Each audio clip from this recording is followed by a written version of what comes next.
Good morning friends, agree coaching India YouTube channel में आपका स्वागत है। आज की चर्चा का विषय है नाइट्रोजन प्रदूषण।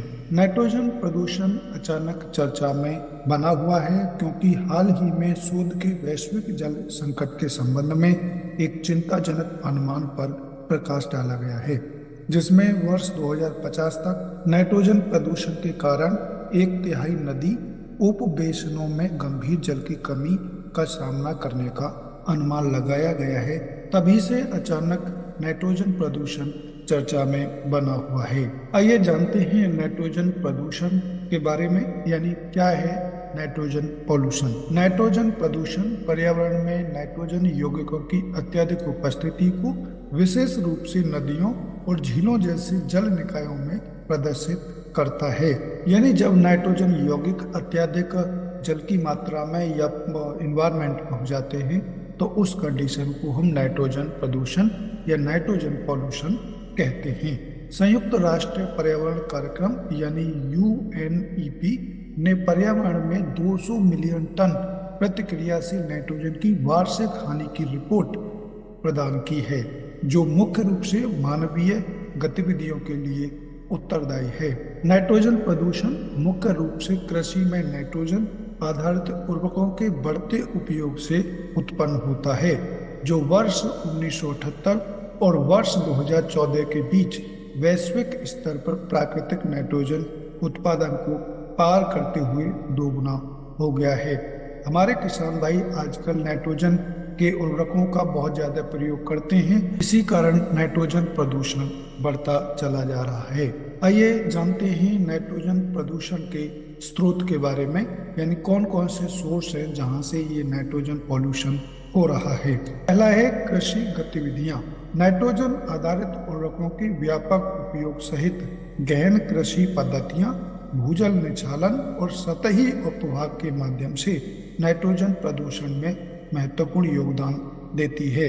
जैसा कि आप देखते हैं अपने पर्यावरण में कि हमारे किसान भाई अत्यधिक नाइट्रोजन का प्रयोग करते हैं और हमारे किसान भाई जमीन को परती भी नहीं छोड़ते हैं, यानी लगातार खेत से फसलें उगाते रहते हैं, जिसके कारण नाइट्रोजन प्रदूषण होता चला जा रहा है। दूसरा स्रोत है औद्योगिक प्रतिक्रियाएं। विनिर्माण गतिविधियां विशेष रूप से नाइट्रोजन आधारित रासायनिक उत्पादन और उर्वरक निर्माण में शामिल नाइट्रोजन यौगिकों को पर्यावरण में छोड़ती हैं।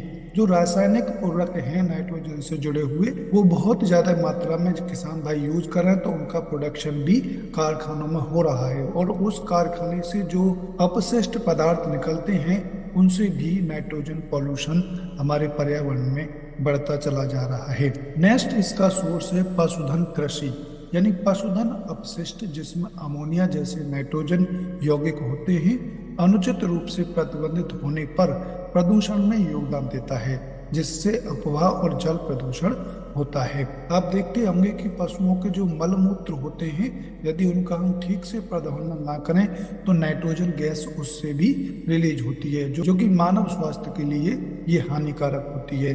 कई गौशालाओं में मैंने देखा है कि बहुत सारे अपशिष्ट पदार्थ यानी गोबर और उनका पेशाब पड़ा रहता है और वो सड़ता गलता रहता है और ऐसी जगह से भी नाइट्रोजन प्रदूषण होता है।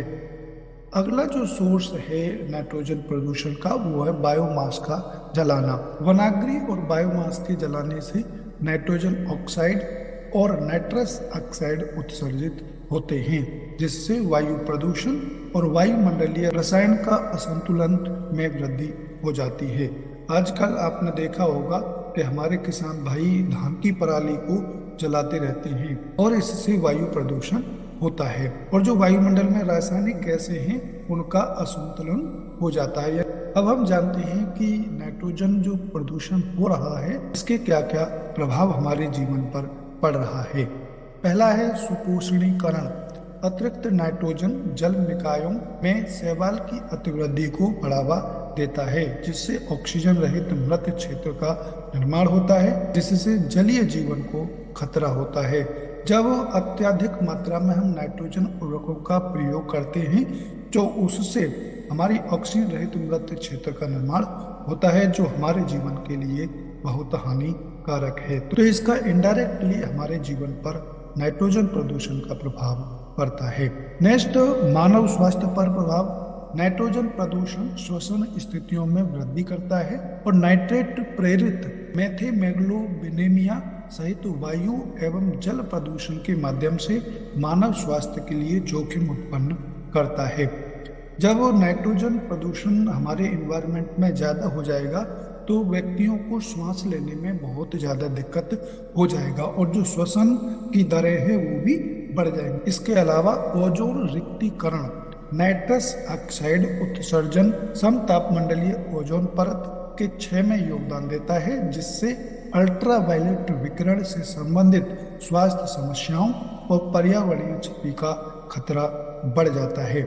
वायुमंडल में जो समतापमंडलीय ओजोन परत होती है वो सूर्य से अल्ट्रावायलेट किरणें जो आती हैं उनसे आने को रोकती है। यदि ओजोन परत हमारी नाइट्रोजन प्रदूषण की वजह से डैमेज हो जाएगी, जो अल्ट्रावायलेट किरणें हैं वो हमारे सीधे मानव जीवन को प्रभावित करेंगी। यदि हमारे वायुमंडल में नाइट्रोजन प्रदूषण ज्यादा हो जाएगा तो हमारी जो ओजोन परत है उसको भी हानि दे सकता है। अब हम बात करते हैं कि नाइट्रोजन जो पॉल्यूशन डे बाई डे बढ़ रहा है उसको किस प्रकार से रोक सकते हैं, उसको कंट्रोल कैसे कर सकते हैं। तो पहला है सतत कृषि पद्धतियां। सटीक कृषि और फसल तकनीकों को लागू करने से उर्वरक के उपयोग और पोषक तत्वों के अपव्यय को कम किया जा सकता है। यदि हम ठीक से खेती करेंगे, सिस्टेमेटिक तरीके से खेती करेंगे तो उसमें रासायनिक उर्वरकों को हम कम से कम लगा करके भी अच्छा उत्पादन ले सकते हैं और जो नाइट्रोजन प्रदूषण है उसको होने से हम बचा सकते हैं।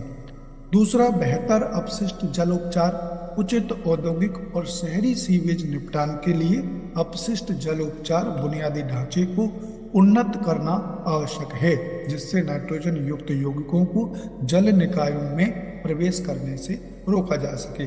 जो हमारा वाटर हार्वेस्टिंग यूनिट है, वाटर को संरक्षित किया जाए और उसके अलावा जो सीवेज ट्रीटमेंट के जो प्लांट लगाए गए उनको सही तरीके से चलाया जाए, जिससे नाइट्रोजन प्रदूषण को रोका जा सकता है।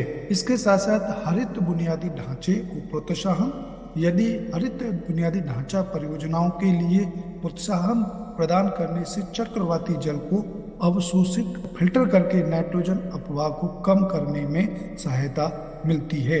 इसके अलावा सार्वजनिक जागरूकता बढ़ाना, हितधारकों के बीच उत्तरदायी नाइट्रोजन और जल प्रबंधन प्रथाओं के बारे में जागरूकता बढ़ाना स्थायी व्यवहार और प्रदूषण में कमी को बढ़ावा देता है। सबसे महत्वपूर्ण है कि हम गांवों में और शहरों में सार्वजनिक जागरूकता चलाएं या कैंपेन चलाएं कि ये जो नाइट्रोजन प्रदूषण है ये हमारे जीवन को कितना हानिकारक हो सकता है, इसको प्लीज रोकिए। तो यदि हम कैंपेन या स्टेट गवर्नमेंट या सेंट्रल गवर्नमेंट यदि अभियान चलाएगी, जागरूकता अभियान चलाएगी, तो कहीं ना कहीं इस जागरूकता अभियान का प्रभाव हमारे नाइट्रोजन प्रदूषण रोकने में मदद करेगा। तो ये थी कुछ जानकारी नाइट्रोजन प्रदूषण के बारे में जो कि आजकल चर्चा में बना हुआ है।